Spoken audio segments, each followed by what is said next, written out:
श्री गणेशाय नमः। श्री गुरुभ्यो नमः। श्री सरस्वत्यै नमः। संस्कार पुस्तिका संस्कृत भारती। संस्कृत कथा स्वाभिमानस्य दर्शनम्।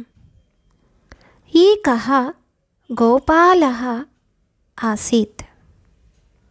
सः प्रतिदिनम् अजाः चारयितुं वनं गच्छति स्म। एकस्मिन् दिने सः एकं व्याघ्रशावकं प्राप्तवान्।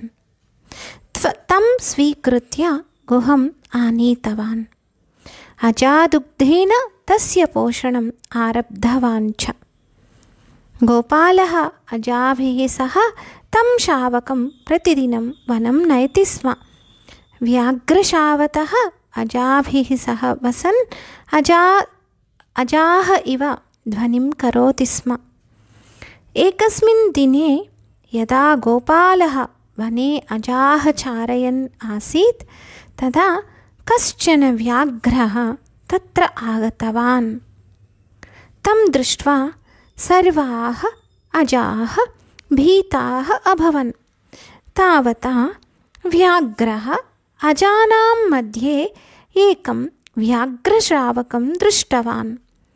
तं दृष्ट्वा सः विस्मितः अभवत्।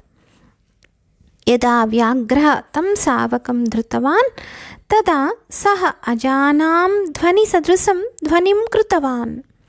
तस्य दीनताम् अवलोक्य व्याघ्रः तं स्वीकृत्य जलाशयं प्रति नीतवान्। उभयोः मुखं जले दर्शितवान्।